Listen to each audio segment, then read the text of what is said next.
Welcome to Naresh IAS Academy. So this is Ishwar Kumar. So as part of our daily current affairs, today I am here to discuss the important events which was happened today and which was came in the various newspapers like national newspapers like Hindu paper and Indian Express paper.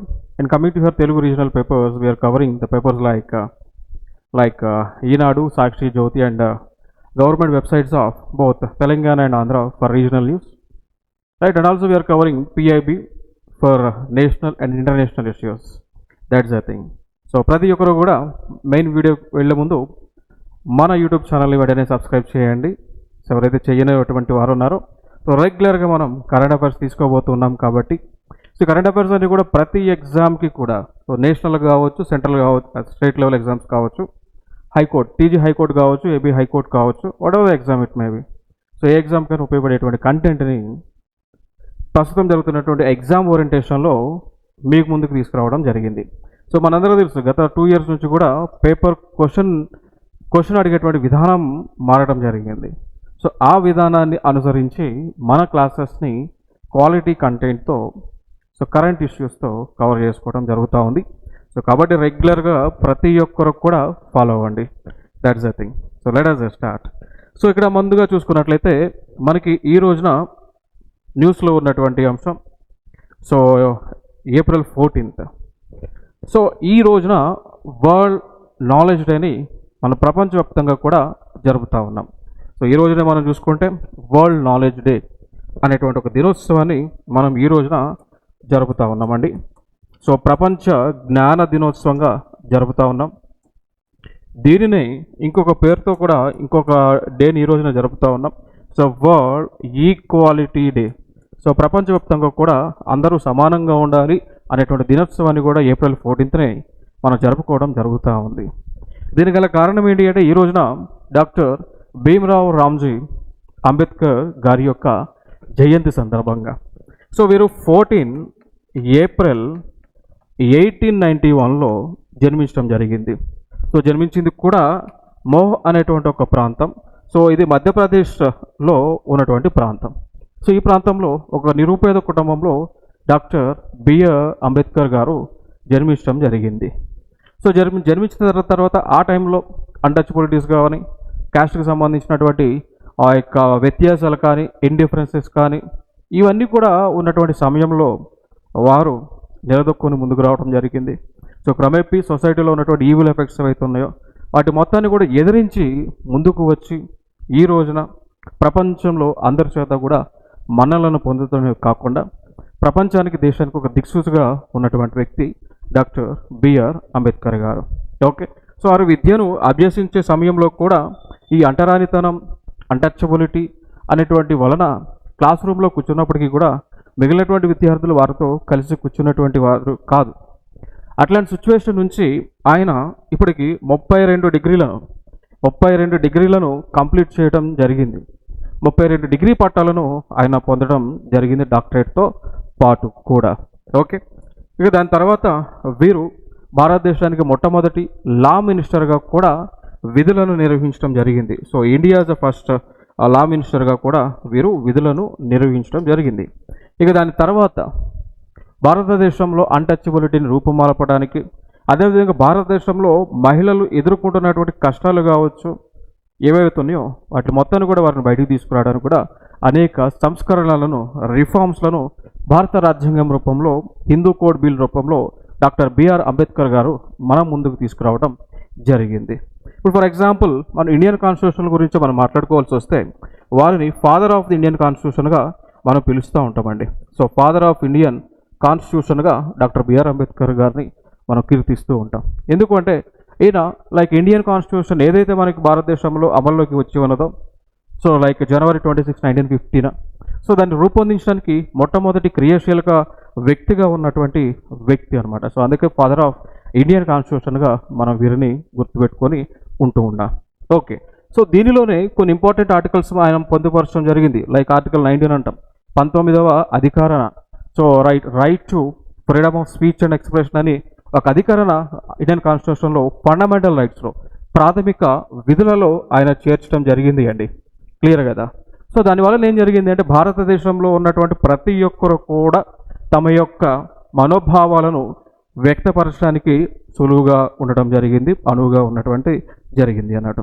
So భారతదేశంలో ప్రతి ఒక్కరు కూడా తమ యొక్క అభిప్రాయాలను ప్రభుత్వంతో పాటు ప్రజలతో కూడా పంచుకోవడానికి వీలు కల్పించినటువంటి హక్కే ఈ యొక్క హక్కు, ఫండమెంటల్ రైట్ 19 అని చెప్తా ఉన్నాం. సో ఇది కూడా లైక్ కొన్ని దేశాలలో ప్రజలు వారి యొక్క మనోభావాలు కావచ్చు, వారి యొక్క ఆలోచనలను ప్రభుత్వం వారితో పంచుకోవడానికి కూడా వీలు లేనటువంటి దేశాలు మన భూమి మీద ఇప్పటికీ కూడా ఉన్నటువంటి సందర్భాన ఈ ఆర్టికల్ చాలా ప్రాముఖ్యత భారతదేశంలో సంతరించుకుంది. ఇక దాని తర్వాత ఇంకొక మెయిన్ ఆర్టికల్ మనం చెప్తూ ఉంటాం, ఆర్టికల్ నెంబర్ 32 అని అంటాం. సో దాన్ని కాన్స్టిట్యూషనల్ రెమెడీస్ అంటాం. So right to constitutional remedies అనేటువంటి దాన్ని కూడా తీసుకొచ్చి దానినే మనం soul of the Indian constitution అంటాం. డాక్టర్ బిఆర్ అంబేద్కర్ గారు చెప్పినట్టు 32 ఆర్టికల్ అనేటువంటిది soul of the Indian constitution. అంటే మన ఫండమెంటల్ రైట్స్ ఎప్పుడైనా కూడా మనం ఎంజాయ్ చేయడానికి వీలు లేనటువంటి సందర్భాన ఈ ఆర్టికల్ను ఉపయోగించుకొని మనము సుప్రీంకోర్ట్ ఆఫ్ ఇండియాలో రిట్స్ ఫైల్ చేసుకోవచ్చు. అదేవిధంగా ఆర్టికల్ 226 ఉపయోగించుకొని మనము హైకోర్ట్స్లో కూడా 5 రకాలైనటువంటి రిట్స్ని ఫైల్ చేసుకొని మనము మన హక్కులను సాధించుకోవడానికి వీలు కలుపుతుంది. సో ఇది కూడా తీసుకురావడానికి గల కారణం డాక్టర్ బిఆర్ అంబేద్కర్ గారు. ఇక దాని తర్వాత మహిళల యొక్క అభ్యున్నతి కోసం, సో ఉమెన్ ఎంపవర్మెంట్ కోసం, ఉమెన్ రిఫార్మ్స్ కోసం ఆయన అనేకమైనటువంటి చట్టాలను, ఆర్టికల్స్ని తీసుకొచ్చారు. అందులో భాగంగా మనం చూసుకున్నట్లయితే దానిని మనం హిందూ కోడ్ బిల్ 1955గా చెప్తూ ఉంటామండి. సో హిందూ కోడ్ బిల్ 1955గా చెప్తూ ఉంటాం. సో ఈ చట్టం ఏదైతే తీసుకురావడం జరిగిందో గాంధీజీకి వ్యతిరేకంగా అంటే గాంధీజీకి ఇష్టం లేనప్పటికీ కూడా ఫోర్స్ చేసి మరి చట్టాన్ని అమలులోకి తీసుకొచ్చే విధంగా మన డాక్టర్ బిఆర్ అంబేద్కర్ గారు ముందుకు అడుగులు వేసి ఉన్నారు. సో దీనివలన కలిగేటువంటి బెనిఫిట్స్ ఏంటి అంటే మహిళలకు కూడా, భారతదేశంలో ఉన్నటువంటి ప్రతి మహిళలకి కూడా వారసత్వ హక్కు అనేటువంటిది, అదేవిధంగా ప్రాపర్టీ పైన ఈక్వల్ రైట్స్ అనేటువంటివి దీని ద్వారానే రావటం జరిగింది. దాని తర్వాత భర్తలు మరణించినటువంటి స్త్రీలు ఎవరైతే ఉన్నారో విడోస్, వితంతులు, వారు మరల పునర్వివాహం చేసుకోవడానికి కూడా ఈ చట్టమే వారికి దోహదపడింది అనేటువంటి అంశం మనకు తెలియవస్తూ ఉంది.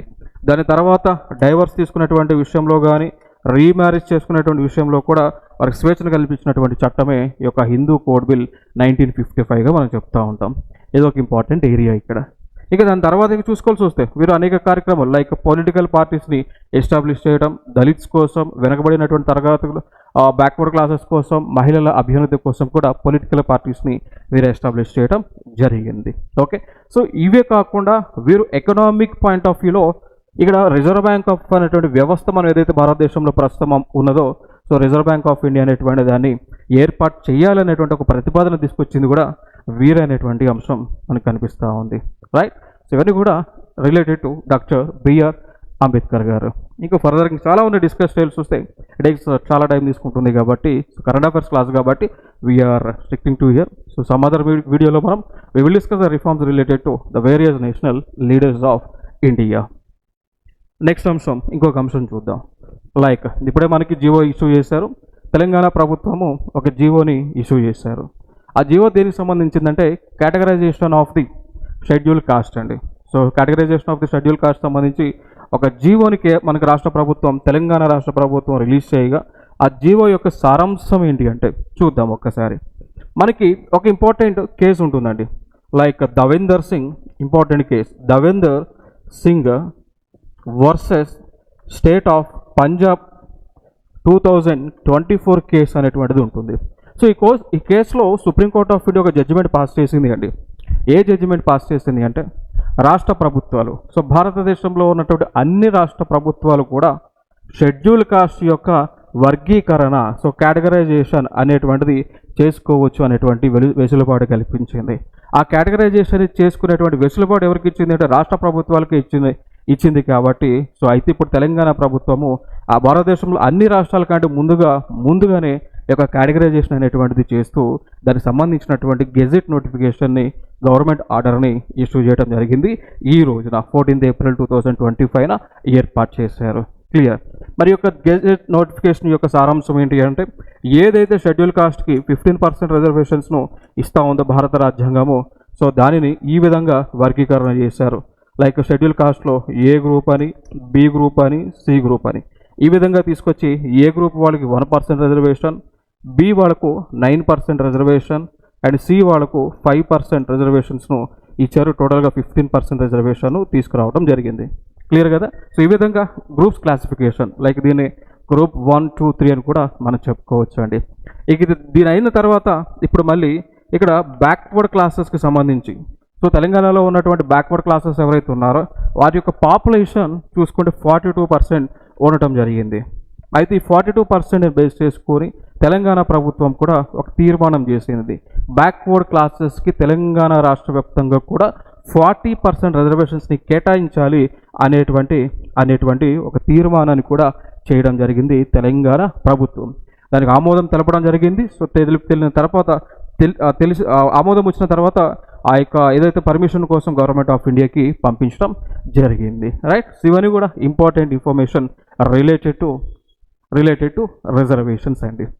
ఇంకొక అంశం మనకి న్యూస్లో ఉంది, లైక్ చూద్దాం. So international technology engagement strategy అంటాం. So ITES. సో ఇది క్వాంటమ్ మెకానిక్స్కి సంబంధించినటువంటిది. సో దీనికి సంబంధించినటువంటి ఒక ఫస్ట్ రిపోర్ట్ని కేంద్ర ప్రభుత్వము విడుదల చేయడం జరిగింది. సో సింపుల్గా నేను చెప్పాలి అంటే భారతదేశము ఒక పాలసీని లాంచ్ చేశారు అండి. సో దానినే నేషనల్ క్వాంటమ్ మిషన్ అని అంటాం. సో ఈ నేషనల్ క్వాంటమ్ మిషన్ అనేటువంటిది ఏదైతే ప్రభుత్వం లాంచ్ చేసిందో అది దేనికోసం లాంచ్ చేశారు? క్వాంటమ్ మెకానిక్స్ని డెవలప్ చేయడానికి. ఓకేనా? సో లైక్ క్వాంటమ్ మెకానిక్స్ని భారతదేశంలో డెవలప్ చేయడానికి, సో భారతదేశంలో ఈ యొక్క క్వాంటమ్ మెకానిక్స్ని డెవలప్ చేయడానికి ఆ యొక్క మిషన్ని కేంద్ర ప్రభుత్వం లాంచ్ చేయడం జరిగిందండి. NQM అంటాం, రిలేటెడ్ టు క్వాంటమ్ మెకానిక్స్ని భారతదేశంలో డెవలప్ చేయడానికి, దానితో పాటు దానికి సంబంధించి రీసెర్చ్ని డెవలప్ చేయడానికి, ఇన్నోవేషన్ని డెవలప్ చేయడానికి ఈ యొక్క మిషన్ని ప్రారంభించడం జరిగింది.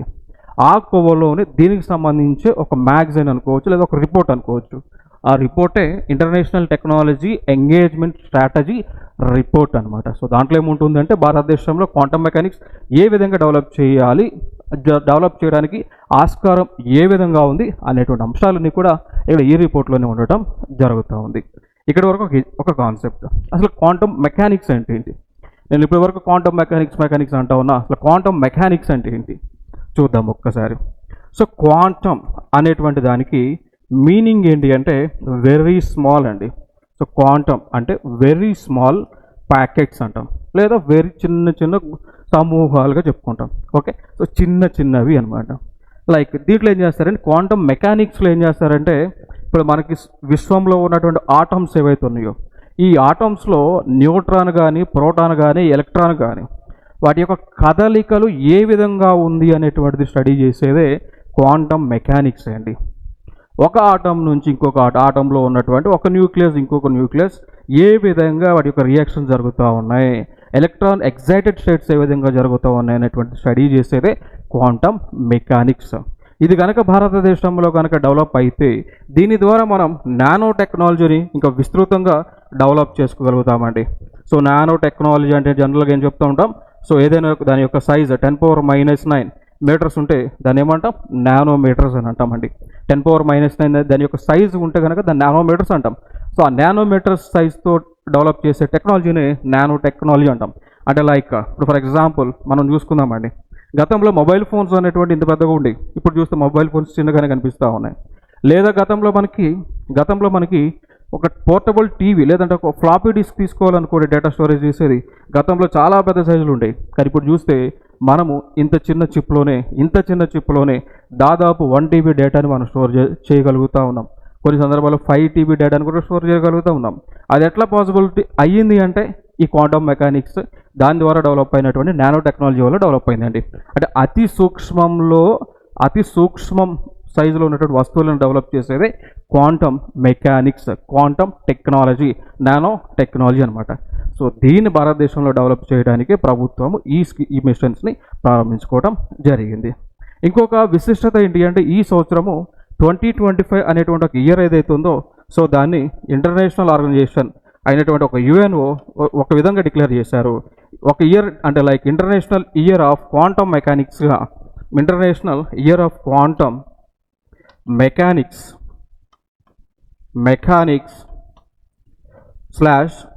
సైన్స్ అండ్ టెక్నాలజీగా డిక్లేర్ చేశారు అండి. ఓకే, సో 2025 సంవత్సరాన్ని యునైటెడ్ నేషన్ ఆర్గనైజేషన్ వాళ్ళు క్వాంటమ్ ఆఫ్ సైన్స్ అండ్ టెక్నాలజీగా డిక్లేర్ చేయడం జరిగింది. Very important. సో ఈ కోవలోనే భారతదేశం క్వాంటమ్ టెక్నాలజీ డెవలప్ చేయడానికి అడుగులను వేస్తూ ఉన్నారు. సో మీరు ఏ ఎగ్జామ్ రాసినా కానీ ఇది అడగటానికి ఛాన్సెస్ ఎక్కువగా ఉన్నాయండి. ఎందుకంటే ఏదైనా సంవత్సరాన్ని యుఎన్ఓ డెసిగ్నేట్ చేసింది అంటే దాన్ని ఎగ్జామ్స్లో అడుగుతూ ఉన్నారు. గతంలో ఇంటర్నేషనల్ ఇయర్ ఆఫ్ మిల్లెట్స్ని అడిగి ఉన్నారు, ఇంటర్నేషనల్ ఇయర్ ఆఫ్ మిల్లెట్స్ని అడిగి ఉన్నారు, ఇంటర్నేషనల్ ఇయర్ ఆఫ్ యోగాని డిక్లేర్ చేశారు గతంలో.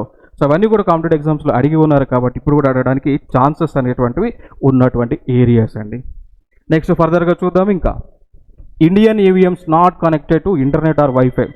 సో ఇక్కడ ఏమంటున్నారు, ఈవీఎంకి సంబంధించి న్యూస్లో కనిపిస్తూ ఉంది. ఎందుకు న్యూస్లో ఉంది అంటే యునైటెడ్ స్టేట్స్ ఆఫ్ అమెరికాకు చెందినటువంటి ఒక చీఫ్ ఇంటెలిజెన్స్ ఆఫీసర్, ఆవిడ పేరే తులసి గబ్బర్డ్ అండి. ఓకేనా. సో యునైటెడ్ స్టేట్స్ ఆఫ్ అమెరికాకు చెందినటువంటి ఒక చీఫ్ ఇంటెలిజెన్స్ ఆఫీసర్, ఆవిడ పేరు తులసి గబ్బర్డ్ అనమాట. సో వీరు ఒక కామెంట్ చేశారు.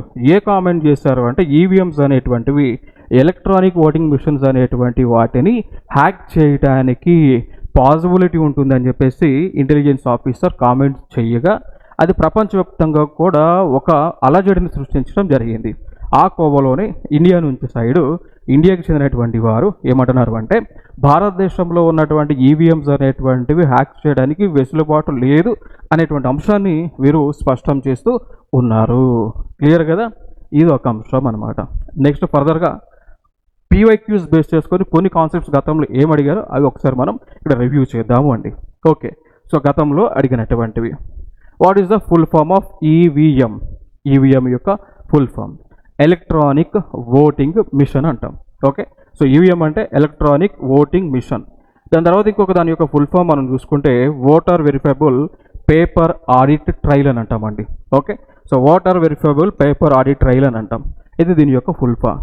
దాని తర్వాత ఇంకొక యూనిట్ ఉంటుంది కంట్రోల్ యూనిట్ అంటాం. ఓకేనా. సో ఈ మూడు కంట్రోల్ యూనిట్, దీంతోపాటు ఇంకా అడిషనల్ యూనిట్ వచ్చేసి దీన్ని మనము బ్యాలెట్ అని పిలుస్తూ ఉంటామండి. ఓకే, సో ఈ బ్యాలెట్ అంటాం, బ్యాలెట్ బాక్స్ అని అంటాం. సో దీంట్లో ఎవరైతే ఎలక్షన్లో కంటెస్ట్ చేస్తూ ఉన్నారో వారి యొక్క ఫోటో, పేరు, నెంబర్ ఉంటుంది. సో ఇవి సెటప్ అనమాట. ఇవన్నీ కూడా ప్రస్తుతం ఎలక్షన్ కమిషన్ ఆఫ్ ఇండియా ఆధ్వర్యంలో ఉండటం జరిగింది అండి. క్లియర్ కదా. సో ఇది న్యూస్లో ఉంది, ప్రెసెంట్ ట్రెండింగ్లో నడుస్తూ ఉంది, వీటిపైన డిబేట్స్. నెక్స్ట్ ఇంకొక అంశం. సో ఇది మనకి like Aamir Khan honoured at Macau comedy festival in China. So సింపుల్గా ఏం లేదు, అమీర్ ఖాన్కు ఒక అవార్డు ఇచ్చారు. ఎక్కడ ఇచ్చారంటే చైనాలో ఒక ఫెస్టివల్ జరిగింది. ఆ ఫెస్టివల్ మెకావో కామెడీ ఫెస్టివల్ జరిగింది, అక్కడ ఈ అవార్డుని ప్రజెంట్ చేయడం జరిగింది. సో దీంట్లో ఏమి అనాలిసిస్ ఏం లేదు, ఇది proper like purely fact based ఇది. నెక్స్ట్ అంశం మనం చూద్దాం. So India Italy strength and strategic partnership with focus on trade, defence and IMEEC అంటే. సో సింపుల్గా చెప్పాలి అంటే ఇండియా అనేటువంటి ఒక దేశం ఇటలీ అనేటువంటి ఒక దేశంతో స్ట్రాటజిక్ పార్ట్నర్షిప్ అగ్రిమెంట్ చేసుకున్నారు. సో వ్యూహాత్మక భాగస్వామ్యం ఒప్పందం చేసుకున్నారు. సో ఏ రంగాలలో వీరు ఎక్కువగా ఫోకస్ చేస్తూ ఉన్నారు? ఇంపార్టెంట్ అడిగారు, ప్రీవియస్లో గ్రూప్ 1లో అడిగారు. సో మళ్ళీ అడగడానికి ఛాన్సెస్ ఉన్నాయి. చూడండి ఇక్కడ ఏ రంగాలు అన్నప్పుడు ట్రేడ్, డిఫెన్స్ అండ్ IMEEC రంగాలలో వీరు అగ్రిమెంట్ చేసుకోవడం జరిగింది. గతంలో అడిగారు, ఇప్పుడు కూడా అడగడానికి ఛాన్సెస్ ఉన్నాయి. ఇంకొక అంశం చూద్దాం, బోర్డు మీద మీకు కనిపిస్తూ ఉంది IMEEC అంటామండి. సో IMEEC అంటే ఫుల్ ఫామ్ ఏంటి అంటే సింపుల్గా India, middle east, Europe economic corridor అండి. సో ఇది అన్నట్టు. So India, middle east countries ఇవన్నీ కూడా యూరోప్తో కనెక్టివిటీ డెవలప్ చేసుకునేది ఇది ఒక కారిడార్, నథింగ్ బట్ ఒక రోడ్డు జల రైల్వే కనెక్టివిటీ అంటారు. ఓకేనా. సో రోడ్ ద్వారా, రైల్వే ద్వారా, పోర్ట్స్ ద్వారా, వాటర్వేస్ ద్వారా ఈ కనెక్టివిటీ అనేటువంటిది ఉంటుంది. ఎక్కడ నుంచి మొదలుకొని ఇండియా నుంచి మొదలుకొని మిడిల్ ఈస్ట్ కంట్రీస్ మీదుగా యూరోప్కి కనెక్టివిటీ అనేటువంటి ఉంటుంది. సో దీని వలన లబ్ధి పొందేటువంటి దేశాలు మనం చూసుకుంటే ఒకటి ఇండియా, ఇక్కడ ఉన్నటువంటి India, Saudi Arabia, UAE, Jordan, తర్వాత ఇజ్రాయెల్, ఇటలీ, ఫ్రాన్స్, జర్మనీ లాంటి దేశాలు ఇవన్నీ కూడా కనెక్టివిటీ ఉంటుందన్నమాట. సో సింపుల్గా చెప్పాలి అంటే ఇండియా నుంచి మనము జర్మనీ, ఫ్రాన్స్ దేశాలకి కూడా మనం రవాణాని చేయొచ్చు. లాజిస్టిక్స్ మూమెంట్స్ని చేయటానికి పాసిబిలిటీ అనేటువంటిది దీని ద్వారా డెవలప్ చేయబోతూ ఉంటున్నారు. ఇంకొక అంశం ఇక్కడ, ఇది దేని ఫోకస్ చేసుకొని ఎవరనే దృష్టిలో పెట్టుకొని డెవలప్ చేస్తూ ఉన్నారంటే చైనా గతంలో ప్రారంభించినటువంటి, చైనా అనేటువంటి దేశం ప్రారంభించినటువంటి వన్ బెల్ట్ వన్ రోడ్ అనేటువంటి కాన్సెప్ట్తో. సో దీన్నే బెల్ట్ రోడ్ ఇనిషియేటివ్ అంటారండి. సో దీనిని చైనాని కౌంటర్ చేస్తూ, చైనాకి వ్యతిరేకంగా, చైనాని కంట్రోల్లో పెట్టడానికి ఈ దేశాలన్నీ కలిసి ఏకమయ్యి ఈ యొక్క India, middle east, Europe economic కారిడార్ని డెవలప్ చేస్తూ ఉన్నారు. ఇక్కడ వరకు ఇంపార్టెంట్. దీనిలో ఒక పీవైక్యూ ఉందండి, ప్రీవియస్ ఇయర్ క్వశ్చన్ ఒకటి ఉంది. ఏ క్వశ్చన్ ఉంది అంటే ఈస్ట్ కారిడార్ అనేటువంటిది ఏ దేశాలను కనెక్టివిటీ చేస్తుంది అని పీవైక్యూ అడిగి ఉన్నారు. సో ఈస్ట్ కారిడార్ వచ్చేసి ఇండియాని అరేబియన్ గల్ఫ్తో కనెక్టివిటీ చేస్తుంది. దాని తర్వాత నార్థర్న్ కారిడార్ ఏమో చూసుకుంటే, నార్థర్న్ కారిడార్ ఏమో అరేబియన్ గల్ఫ్ నుంచి ఆ యూరోపియన్ కంట్రీస్కి కనెక్టివిటీ చేస్తూ ఉంది. ఓకే, సో దీనివల్ల బెనిఫిట్స్ ఏం కలుగుతుంది అంటే ఈజీగా మనం లాజిస్టిక్స్ని ఒక ప్రాంతం నుంచి ఒక ప్రాంతానికి మూవ్ చేయవచ్చు. దాని వలన ఒక దేశం యొక్క జీడిపి పెరుగుతుంది, ఎకానమీ పెరుగుతుంది. బెనిఫిట్స్, ఎకానమీ పెరిగినప్పుడు ఎంప్లాయ్మెంట్ పెరుగుతుంది, ఎంప్లాయ్మెంట్ పెరిగితే ఏం పెరుగుతుంది, లివింగ్ స్టైల్ మారుతుంది. దానిలో భాగంగా ఎడ్యుకేషన్ బాగుంటుంది, హెల్త్ బాగుంటుంది, లిటరసీ బాగుంటుంది, crime and law and order issue maintain అవుతూ ఉంటుంది. ఇవన్నీ కూడా సైక్లికల్ బెనిఫిట్స్ అండి. ఓకే, నెక్స్ట్ ఇంకొక అంశం మనం చూద్దాం. Like Kavach 5.0 to Boost Mumbai local train services by 30%. So సింపుల్గా నేను ఏం చెప్తాను అంటే అసలు కవాచ్ అనేటువంటి వ్యవస్థ దేనికి సంబంధించింది అంటే ఈ వ్యవస్థ ఆటోమేటిక్ ట్రైన్ కొలిజన్ జరగకుండా, అంటే లైక్ ట్రైన్ కొలిజన్ అనేటువంటిది ఎదురుగా రెండు ట్రైన్స్ వచ్చినప్పుడు గుద్దుకోకుండా ఆపేటువంటి రక్షణ వ్యవస్థే కవచ్ అనేటువంటిది. ఓకేనా, so like automatic train protection సిస్టమ్గా మనం చెప్తాం. దీన్నే యాంటీ ట్రైన్ కొలిజన్ సిస్టమ్గా చెప్తామండి. ఓకేనా, సో ఈ టెక్నాలజీ ఇండియన్ రైల్వేస్ వాళ్ళు మొట్టమొదటిసారిగా సికింద్రాబాద్లో ట్రయల్ రన్ వేసి సక్సెస్ అయ్యారు. ఇక దాని తర్వాత దేశంలో వివిధ ప్రాంతాలకు విస్తరించుకుంటూ వస్తూ ఉన్నారు. సో లైక్ ఇనిషియల్గా స్టార్ట్ చేసింది కవచ్ స్టార్ట్ చేశారు 1.0, 2.0, 3.0, 4.0, ఇప్పుడు 5.0 న్యూస్లో ఉంది. 1 నుంచి 4 వరకు ఇది ఇండియన్ రైల్వేస్కి సంబంధించిందండి. కేవలం ఇండియన్ రైల్వేస్ని ఫోకస్ చేస్తూ ఈ యొక్క కవచ్ టెక్నాలజీని వేరియస్ రైల్వే స్టేషన్స్లో, ట్రైన్స్లో ఇన్స్టాల్ చేశారు. బట్ ఇప్పుడు ఈ కవచ్ 5.0 అనేటువంటిది కేవలము ముంబైలో ఉన్నటువంటి మెట్రో రైల్ సర్వీసెస్ ఏవైతున్నాయో దానికి సంబంధించింది అండి. ఓకే, సో ఈ కవచ్ 5.0 వల్ల ఏం జరుగుతుంది, ముంబైలో ఉన్నటువంటి మెట్రో స్టేషన్స్, మెట్రో ట్రైన్ ఏదైతే ఉందో సో దానిలో ఈ సిస్టమ్ని ఏర్పాటు చేసి దాని ద్వారా ఈ యొక్క ట్రైన్ కొలిజన్ అనేటువంటిది తగ్గించి దానితో పాటు ట్రైన్ యొక్క ఫ్రీక్వెన్సీ రేట్ని పెంచేటువంటి కార్యక్రమమే ఇది అనమాట. సో దీని ద్వారా ఎక్కువ ట్రైన్స్ని తక్కువ వ్యవధిలో రన్ చేయడానికి పాసిబిలిటీ ఉంటుంది అనేటువంటి ఉద్దేశంతోనే ఈ టెక్నాలజీని తీసుకురావడం జరిగింది. దాని తర్వాత ఫైనల్గా ఇంకొక అంశాన్ని మనం చూద్దాం, ట్రేడ్ వార్కి సంబంధించినటువంటి అంశం. సో ఇక్కడ ట్రేడ్ వార్, సో దీన్ని వాణిజ్య యుద్ధం అంటాం. ఇది రెండు దేశాల మధ్య ప్రస్తుతం జరుగుతూ ఉంది. అది యుఎస్ అదేవిధంగా చైనా రెండు దేశాల మధ్య జరుగుతూ ఉంది అండి. కారణం ఏంటి అంటే ఈ ట్రేడ్ వార్ అనేటువంటి కారణం ఏంటి అంటే ఇక్కడ చైనా అనేటువంటి దేశము యుఎస్ అనేటువంటి దేశానికి ఎగుమతులను చాలా ఎక్కువగా చేస్తూ ఉంది. ఓకే, సో చైనా నుంచి యుఎస్ఐకి ఎగుమతులు చూసుకుంటే $445 బిలియన్ మేర ఎగుమతులు అవుతూ ఉంది. సో చైనా దేశం నుంచి అమెరికాకు $445 బిలియన్ మేర ఎగుమతి అవుతూ ఉంటే మరి యుఎస్ఏ నుంచి చైనా ఎంత దిగుమతి చేసుకుంటుంది అంటే కేవలం $145 బిలియన్ మేరనే దిగుమతి చేసుకుంటూ ఉంది.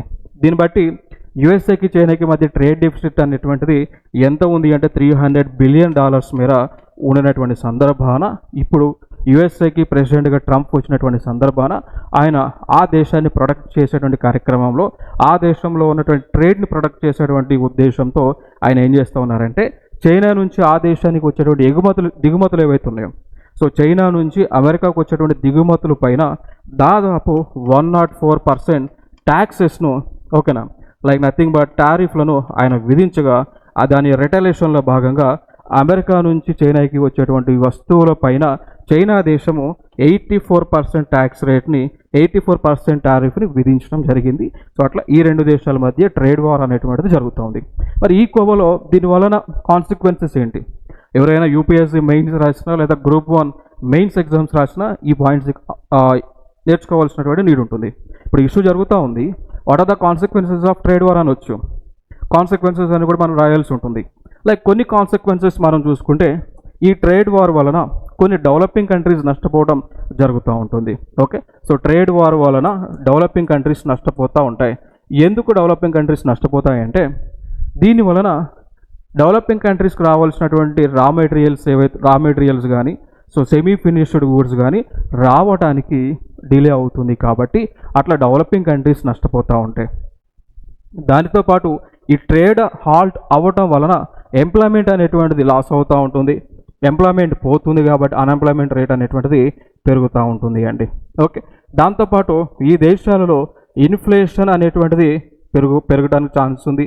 దాని తర్వాత ఇంపోర్ట్స్ పైన డిపెండ్ అయినటువంటి ప్రాంతాలు ఏవైతే ఉన్నాయో అవి కూడా డిమాండ్ అండ్ సప్లై క్రైసిస్ని ఫేస్ చేస్తూ నష్టపోవడానికి ఛాన్సెస్ ఎక్కువ ఉన్నాయి. దాంతోపాటు అల్టిమేట్గా ప్రైజెస్ కూడా పెరిగేటువంటి సిచ్యువేషన్స్ ఉంది.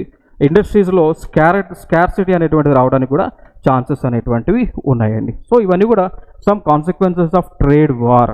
ఓకే, సో ఈ కోవలోనే నేను ఒక క్వశ్చన్ అడగబోతా ఉన్నా. మరి ఈ క్వశ్చన్కి ఆన్సర్ ఇవ్వండి. సో ఆన్సర్ కామెంట్ బాక్స్లో పెట్టండి. సో దీని యొక్క డిస్కషన్ మనం రేపు చేసుకుందాం. Right, so let us see what is a common economic effect of a trade war.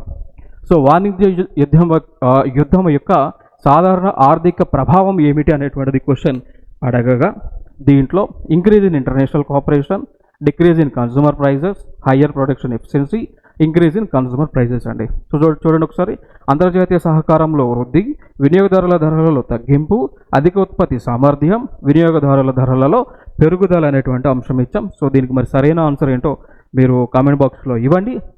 So ఇవన్నీ ఈ క్వశ్చన్ గురించి మనం రేపు డిస్కస్ చేద్దాం. So thank you so much. This is Eshwar Kumar. Jai Hind.